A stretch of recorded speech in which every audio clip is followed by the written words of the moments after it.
Hello friends, next topic है अपना प्रतिरक्षी की संरचना। तो प्रतिरक्षी की संरचना किस प्रकार की होती है? तो बहुत सिंपल सा टॉपिक है फ्रेंड्स। तो सबसे पहली बात तो जो प्रतिरक्षी की संरचना होती है वो कैसी होती है? अंग्रेजी के वाई अक्षर के आकार की। कि प्रतिरक्षी जो होती है वो कैसी होती है? अंग्रेजी के वाई अक्षर के आकार की होती है। और इसके अंदर क्या होती हैं? जो ये प्रतिरक्षी होती है इसमें क्या होते हैं? ग्लाइकोप्रोटीन से मिलकर बनी होती है। प्रतिरक्षी जो पूरी होता है वो किसका बना होता है? ग्लाइकोप्रोटीन से मिलकर बना होता है। इसमें क्या होता है फ्रेंड्स? 4 पॉलीपेप्टाइड श्रृंखलाएं होती है। जैसे कि 2 तो ये बड़ी होती है और 2 क्या होती है? छोटी होती है। तो इसमें 4 पॉलीपेप्टाइड श्रृंखलाएं देखी जाती है। अब जो बड़ी पॉलीपेप्टाइड श्रृंखला होती है फ्रेंड्स, ये वाला भाग, ठीक, ये क्या होती है? 440 एमिनो अम्लों से मिलकर बनी होती है। जबकि जो छोटी पॉलीपेप्टाइड श्रृंखलाएं जो होती है ये क्या होती है? 220 एमिनो अम्लों से मिलकर बनी होती है। और ये दोनों श्रृंखलाएं जो आपस में एक दूसरे से जुड़ी होती है ये क्या होती है? डाइसल्फाइड बंध, जिसको हम क्या बोलते हैं? डाइसल्फाइड बंध। इस तरीके से इनके बीच में क्या होता है? डाइसल्फाइड बंध पाया जाता है और ये डाइसल्फाइड बंध द्वारा आपस में जुड़ी होती है। ठीक फ्रेंड्स, इसके बाद जो प्रतिरक्षी होती है इसके क्या होती है? 2 भागों में ये श्रृंखला क्या होती है? 2 भागों में बटी होती है। एक तो भाग होता है इसका अस्थिर भाग, ठीक है। ये जो ऊपर वाला भाग होता है इसको क्या बोलते हैं? हम अस्थिर भाग बोलते हैं। और यहाँ पर क्या होता है? NH2 समूह, ठीक है। अस्थिर भाग होता है। ये भाग क्या होता है? प्रतिजन से क्रिया करता है। ये भाग जब प्रतिजन यहाँ पर आकर जुड़ता है जिसको हम एपिटोप बोलते हैं एक तरीके से, या पेराटोप बोलते हैं, कि प्रतिरक्षी का जो भाग प्रतिजन से जुड़ता है उसे हम पेराटोप बोलते हैं। तो ये भाग क्या होता है? प्रतिजन से जुड़ता है, यह प्रतिजन से क्रिया करता है, ठीक है। तो जैसे कि आप यहाँ पे नोट्स भी देख लीजिए एक बार कि प्रतिरक्षी का आकार क्या होता है? अंग्रेजी के वाई अक्षर की तरह होता है। ये ग्लाइकोप्रोटीन से मिलकर बना होता है। इसमें 4 पॉलीपेप्टाइड श्रृंखलाएँ पाई जाती है जिनमें 2 बड़ी वे भारी होती है। ये 440 एमिनो अम्लों से मिलकर बनी होती है। और ये क्या होती है? 2 छोटी वेल की होती है जो कि 220 एमिनो अम्लों से मिलकर बनी होती है, ठीक है। और ये क्या होती है? एक प्रकार से डाइसल्फाइड बंध द्वारा जुड़ी होती है। अब ये क्या होती है? प्रत्येक श्रृंखला क्या होती है? 2 भागों में विभक्त होती है। एक तो क्या होता है? अस्थिर भाग होती है। ये भाग क्या होता है? प्रतिजन से क्रिया करता है तथा श्रृंखला के NH2 अंश की तरफ पाया जाता है। इसे FAB भाग भी कहते हैं। तो ध्यान रखना फ्रेंड कि जो इसका अस्थिर भाग होता है प्रतिरक्षी का वो क्या होता है? NH2 अंश की तरफ पाया जाता है और इसे FAB भाग भी कहते हैं। देन सेकंड है स्थिर भाग। स्थिर भाग क्या होता है इसका? ये भाग श्रृंखला के COOH अंश की तरफ होता है। इसे FC भी कहते हैं। अब इसमें एक और चीज़ जो ये लास्ट पॉइंट है, इसके ऊपर एक क्वेश्चन बनता है फ्रेंड्स। मोस्ट लाइन है ये कि प्रतिरक्षी के जो वायु स्वरूप का जो लचीला हिस्सा जो होता है उसे क्या बोलते हैं? कब्जा या हिंज कहते हैं। कब्जे या हिंज के नाम से जानते हैं। क्वेश्चन पूछा भी जाता है हिंज किसे कहते हैं? तो प्रतिरक्षी के वायु स्वरूप के जो लचीले हिस्से को कब्जा या हिंज कहते हैं। तो ये थी फ्रेंड्स आपके प्रतिरक्षी की संरचना। कि प्रतिरक्षी की संरचना क्या होती है, तो आप इसके नोट्स अच्छे से लिख लीजिए। अब हम बात करते हैं नेक्स्ट टॉपिक है अपना रक्त समूह। रक्त समूह क्या होता है? रक्त समूह के बारे में किसने बताया? इसकी खोज किसने की? रक्त समूह कौन कौन से होते हैं? किस आधार पर इसको बांटा गया है? तो जैसे कि आप देख सकते हो, सबसे पहले तो रक्त समूह की खोज कार्ल लैंडस्टीनर ने 1901 में की थी। पहली चीज़ तो ये एक तरीके से यहाँ पे जो क्वेश्चन छोटे छोटे क्वेश्चन बनते हैं फ्रेंड्स वो यहीं से बनते हैं एक तरीके से कि रक्त समूह की खोज किसके द्वारा की गई थी? कार्ल लैंडस्टीनर के द्वारा। और कब की गई थी? 1901 में की गई थी। सभी मनुष्यों में रक्त समान नहीं होता है, उनमें एक दूसरे से कई भिन्नताएं हो सकती है।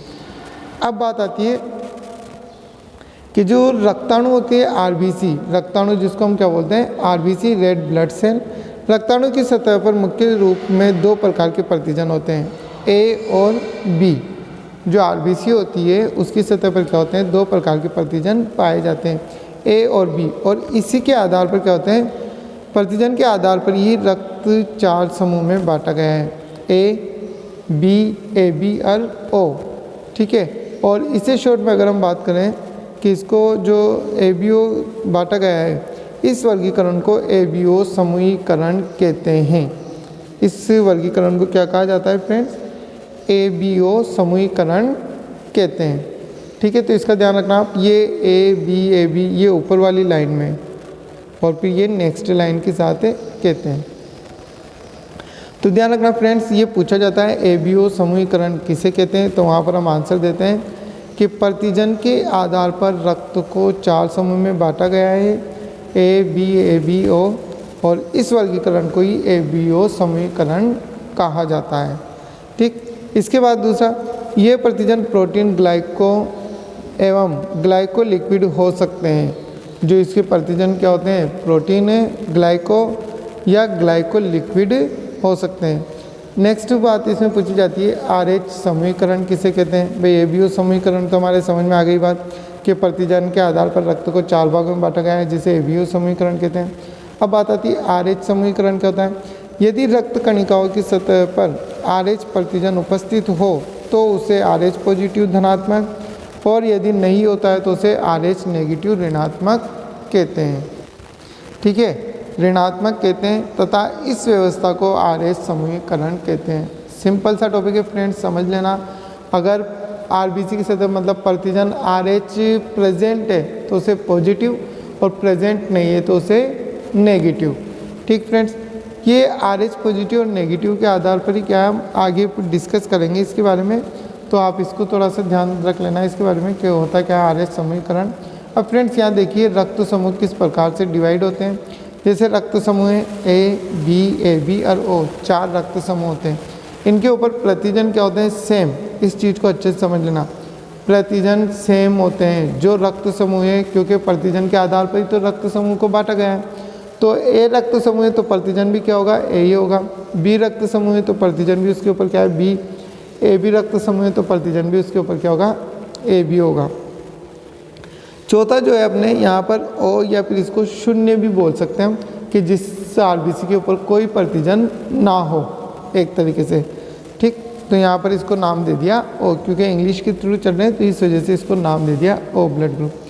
प्रतिरक्षी इसके अपोजिट होते हैं, प्रतिजन के अपोजिट। ठीक है, प्रतिजन A तो उसका प्रतिरक्षी क्या होगा? B। प्रतिरक्षी क्या होगा उसका? एंटीबॉडी क्या होगा उसका?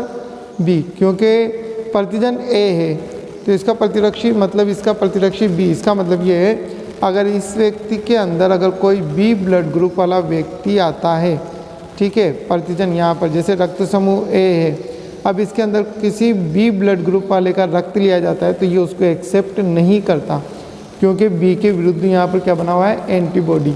ये किसको एक्सेप्ट करेगा? केवल A ब्लड ग्रुप को ही एक्सेप्ट करेगा। B के अंदर प्रतिजन B है मगर इसका प्रतिरक्षी क्या बनता है? इसका अपोजिट A। यहाँ पर प्रतिजन A और B दोनों है तो इसमें किसी प्रकार का प्रतिरक्षी नहीं होता। इसी वजह से तो कहा जाता है कि AB जो ब्लड ग्रुप होता है ये सभी से रक्त ले सकता है। ठीक, और रक्त समूह O, इसके ऊपर किसी प्रकार का प्रतिजन नहीं होता है तो इसके ऊपर प्रतिरक्षी दोनों प्रेजेंट होते हैं, AB और BB। तो O किसी से रक्त नहीं ले सकता सिवाय O के। तो इसको आप फ्रेंड्स इस चार्ट के द्वारा समझिए, आपको बहुत इजीली समझ में आ जाएगा कौन किसको रक्त दे सकता है और किससे रक्त ले सकता है। जैसे कि यहाँ जिधर एरो लगा है उसके अकॉर्डिंग आप समझना। O की अगर बात की जाए तो O वाला व्यक्ति, जिस व्यक्ति का ब्लड ग्रुप O है वो O से भी रक्त ले सकता है और O को रक्त दे भी सकता है।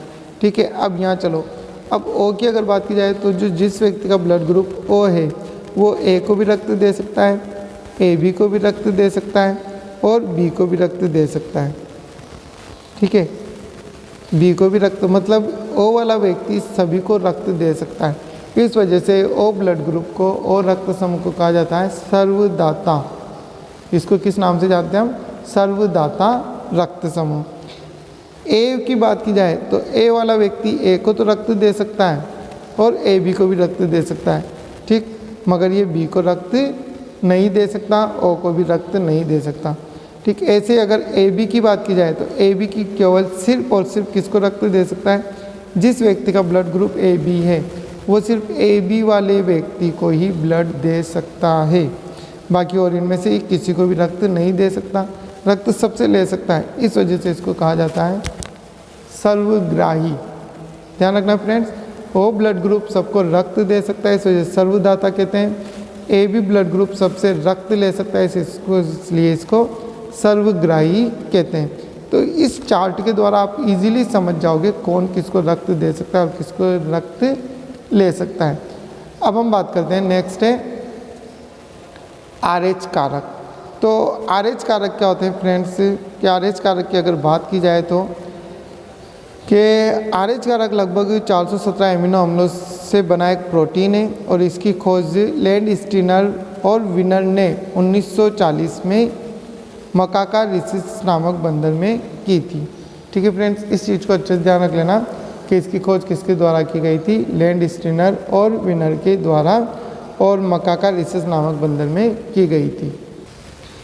विश्व में लगभग 85% व्यक्ति RH पॉजिटिव है, वे 15% व्यक्ति क्या है, RH नेगेटिव। मतलब 85% व्यक्तियों के अंदर RH फैक्टर्स पाया जाता है। ठीक है, और मतलब प्रतिजन पाया जाता है, और 15% व्यक्ति ऐसे हैं जिनके अंदर प्रतिजन नहीं प्रेजेंट नहीं होता है, RH प्रतिजन प्रेजेंट नहीं होता है। ठीक, और भारत की अगर बात की जाए तो भारत में 93% पॉजिटिव है और 7% क्या है, नेगेटिव। ध्यान रखना फ्रेंड्स, इनके रेशो में कन्फ्यूज़न ना हो। विश्व की अगर बात की जाए तो 85% पॉजिटिव है और भारत की बात की जाए तो 93 पॉजिटिव है। ठीक, मानव में 5 प्रकार के कारक पाए जाते हैं, जिसमें RHD, RHC, RHE, RH, ठीक है, C और RHE। सभी RH कारकों में RHD सबसे महत्वपूर्ण माना जाता है। यहाँ पर RHD, RHC जो है फ्रेंड्स, एक कैपिटल और स्मॉल लेटर्स से, तो इनका ध्यान रख लेना, आप कन्फ्यूजन ना होना, क्योंकि यहाँ पर एक में तो RHE कैपिटल है और एक में RHE स्मॉल लेटर है। तो इस प्रकार के 5 प्रकार के इसमें RH प्रतिजन को शो किया गया है, और सबसे महत्वपूर्ण जो होता है इनमें कौन सा होता है, RHD होता है, क्योंकि यह सर्वाधिक प्रतिरक्षक जनी है। और फ्रेंड RHD की अगर एक उदाहरण देता हूँ जिसमें हम बाद में पढ़ेंगे उसको, जिसको गर्भ रक्ताणु कोरकता भी कहते हैं। ठीक है, वहाँ पर जिस फीमेल में एक बार चाइल्ड बर्थ होने के बाद, बच्चा पैदा होने के बाद सेकंड बच्चे की डेथ होने की चांस वगैरह रहते हैं, क्योंकि जब मेल और फीमेल, नर और मादा दोनों का ब्लड ग्रुप पॉजिटिव और नेगेटिव अलग अलग रहता है, तो वहाँ पर एक प्रॉब्लम्स आती है जिसको बोलते हैं गर्भ रक्ताणु कोरकता, जो कि मैं आपको नेक्स्ट वीडियो में उसको अपलोड कर दूँगा। ठीक है फ्रेंड्स, तो वहाँ पर RHD का इंजेक्शन दिया जाता है, वो हम नेक्स्ट वीडियो में बात करेंगे उसके बारे में। रक्तदान के समय न केवल रक्त समूह का बल्कि RH कारकों का भी मिलान किया जाता है। ठीक, अब नेक्स्ट टॉपिक है अपना रक्त समूहन। रक्त समूहन किसे कहते हैं? रक्त समूहन सिंपल सा है फ्रेंड्स, जैसे कि मैंने आपको अभी आगे ब्लड ग्रुप बताया था, अगर एक डिफरेंट व्यक्ति वाले को, जैसे A ब्लड ग्रुप वाले को B ब्लड ग्रुप चढ़ा दिया जाता है, तो वहाँ पर वो कंडीशंस कौन सी बन सकती है रक्त समूहन की। जैसे आप देखिए, यदि किसी व्यक्ति के रुधिर में उससे भिन्न रुधिर समूह का रुधिर मिला दिया जाता है, तो एंटीजन व एंटीबॉडी प्रक्रिया के कारण रक्ताणु आपस में चिपककर एक गुच्छा बना लेते हैं, इसे रक्त समूहन कहते हैं। इस क्रिया से बिलीरुबिन की मात्रा बढ़ जाती है, जिससे यकृत तथा प्लीहा को हानि पहुंचती है तथा व्यक्ति की मृत्यु भी हो सकती है। तो इसे हम क्या बोलते हैं फ्रेंड्स? रक्त समूहन कहते हैं। तो फ्रेंड्स, ये आपके टॉपिक जो ब्लड ग्रुप्स में जो टॉपिक था, प्रतिरक्षी की संरचना और रक्त समूह, RH कारक, इन सभी के बारे में आप इनको नोट्स अच्छे से लिख लें। और फ्रेंड्स, वीडियो को ज़्यादा से ज़्यादा शेयर करें, और जिन बच्चों को कोचिंग वगैरह नहीं है आप उनको भी शेयर करें, ताकि वो अपने नोट्स वगैरह कंप्लीट कर सकें। Thank you for watching.